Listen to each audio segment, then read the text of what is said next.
যোগেশচন্দ্র চৌধুরী কলেজে হোলি উদযাপনের নামে হেনস্থার অভিযোগ ঘিরে ধুন্ধুমার পরিস্থিতি কলেজ চত্বরে। হেনস্থা করা হয় সংবাদ মাধ্যমের কর্মীদেরও। ওঠে কলেজের ভেতর বহিরাগত তত্ত্ব। অভিযোগের আঙুল ওঠে তৃণমূল ছাত্র পরিষদের নেতা সাব্বির আলীর বিরুদ্ধে। এই ঘটনায় রেশ গড়ায় আদালত অবধি। ঘটনার প্রেক্ষিতে হাইকোর্টে মামলা রুজু করেন যোগেশচন্দ্র চৌধুরী কলেজেরই এক পড়ুয়া।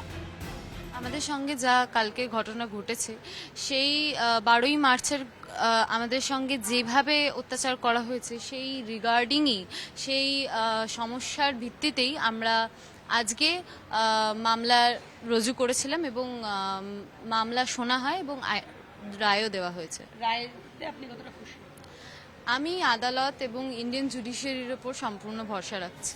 এই মামলায় বিচারপতি বিশ্বজিৎ বসু চারু মার্কেট থানার ওসিকে তলব করেন। এদিকে সাব্বিরের আইনজীবী পার্থসারথী বর্মন আদালতে জানান সব অভিযোগ মিথ্যে। বিচারপতি বিশ্বজিৎ বসুর পাল্টা জবাব, ধরে নিচ্ছে আপনি ছিলেন না, আপনার বিরুদ্ধে মিথ্যে অভিযোগ।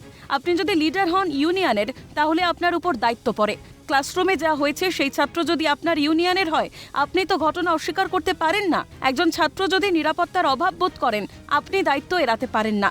মামলাকারী আইনজীবী জানান বহিরাগতরা রং বলে যা ব্যবহার করেছে তা আসলে লঙ্কার গুঁড়ো, হলুদ ধনের গুঁড়ো। মিডিয়াকে মারধর করা হয়েছে, একটা এফআইআর করা হয়নি, অথচ পুলিশ ছিল ঘটনাস্থলে। ওরা কি চায় জানতে চান বিচারপতি বিশ্বজিৎ বসু। মামলাকারী আইনজীবী জানান সরস্বতী পুজো থেকে শুরু। এরপর ডে কলেজের ছেলেরা রোজ ঝামেলা করে, পাশ করে যাওয়া ছেলেরা ওখানে সিন্ডিকেট করছে। এটা সাব্বিরের গ্রুপ। বিস্মিত বিচারপতি বিশ্বজিৎ বসুর পর্যবেক্ষণ, 11 বছর ধরে এরা রয়েছে কলেজে, এরা তো এখন বহিরাগত। মামলাকারী আইনজীবী জানান এদের মাফিয়া লিঙ্ক আছে। এই ভিডিও দেখলে বোঝা যাবে এদের কি রুচি। এরপর আদালত কক্ষে চালানো হয় তন্ময় রক্ষিতের রোম্যান্সের ভিডিও। যোগেশচন্দ্র দে কলেজের আইনজীবী বলেন, আমরা প্রাইভেট সিকিউরিটি বসিয়েছি। চারু মার্কেট থানায় বারবার চিঠি লিখেছেন প্রিন্সিপাল, কোনো লাভ হয়নি। এই ভিডিও গভর্নিং বডিকে দেখানো হয়েছে, কোনো পদক্ষেপ নেওয়া হয়নি। যোগেশচন্দ্র ল কলেজের আইনজীবী নীল বসু জানান, আমাদের বিল্ডিং সংস্কার হচ্ছে বলে অন্যত্র ক্লাস করতে হচ্ছে। নোটিশ দিতে চাই বেলা 11টার পর কোনো ল কলেজের ছাত্ররা যেন কলেজের মধ্যে না থাকে। এরপর রাজ্যের আইনজীবী জানান আদালতে হাজির হয়েছেন চারু মার্কেট থানার ওসি। চারু মার্কেট থানার ওসি এদিন আদালতে জানান এই ঘটনায় এখনো পর্যন্ত কোনো এফআইআর দায়ের হয়নি।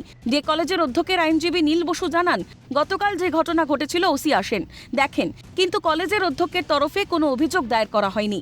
বিভিন্ন সময় ডি কলেজের অধ্যক্ষ একাধিকবার চারু মার্কেট থানার ওসিকে চিঠি দিয়ে অভিযোগ জানিয়েছেন, কোনো পদক্ষেপ গ্রহণ করা হয়নি। এর প্রেক্ষিতে রাজ্যের আইনজীবী বিশ্বব্রত বসু মল্লিকের বক্তব্য, দুই কলেজের অধ্যক্ষই ক্যালাস। তারা এই ধরনের ঘটনা কেন ঘটতে দেয়? তারা অভিযোগ করেন না কেন পুলিশের কাছে? এই মামলায় বিস্তর সওয়াল জবাবের পর যোগেশচন্দ্র ল ও ডে কলেজে 12ই মার্চের ঘটনার পর পুলিশকে নিরাপত্তা দিতে নির্দেশ কলকাতা হাইকোর্টের। বিচারপতি বিশ্বজিৎ বসু আবেদনকারী ছাত্রদের অবিলম্বে এফআইআর করতে নির্দেশ দিয়েছেন। একই সঙ্গে 2 সপ্তাহ পরে কলকাতা হাইকোর্টের রেগুলার বেঞ্চে হলফনামা দিয়ে গৃহীত পদক্ষেপ সম্পর্কে জানাতে নির্দেশ আদালতের তরফে। এখনই এই মামলার রেশ কোন দিকে যায় সেদিকেই থাকছে নজর। এদিকে গোটা ঘটনায় ল কলেজের অধ্যক্ষকে নিয়ে সরব যোগেশচন্দ্র ল কলেজের পড়ুয়ারা।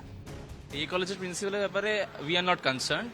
আমি ল কলেজের ছাত্র, সেই ছাত্র হিসেবে বলতে গেলে আমাদের আইন কলেজের যে প্রিন্সিপাল সুনন্দা গোয়েঙ্কা, তার ব্যাপারে বলতে গেলে তিনি তো ইল্লিগালি আর কি এসছেন, তার কোনো আর কি ডিগ্রি নেই। সেই দিক দিয়ে দেখতে গেলে এর থেকে আর কি বেশি বলবো বলুন। কলকাতা হাইকোর্ট জানিয়েছে প্রিন্সিপালকে আরো বেশি সচেষ্ট হতে হবে, সক্রিয় হতে হবে এবং ছাত্রছাত্রীদের নিরাপত্তা সম্পর্কে সুনিশ্চিত করতে হবে, এমনটাই নির্দেশ বিচারপতি বিশ্বজিৎ বসুর। এর আগেও আদালত অনেক নির্দেশিকা দিয়েছে যোগেশচন্দ্র চৌধুরী ল কলেজ নিয়ে, যোগেশচন্দ্র চৌধুরী কলেজ নিয়ে। এরপরেও আজকের নির্দেশিকা কতদূর ফলপ্রসূ হয় সেটাই এখন দেখার বিষয়। ক্যামেরায় সুমা দাসের সাথে অভিরূপা হাজরা, ক্যালকাটা নিউজ।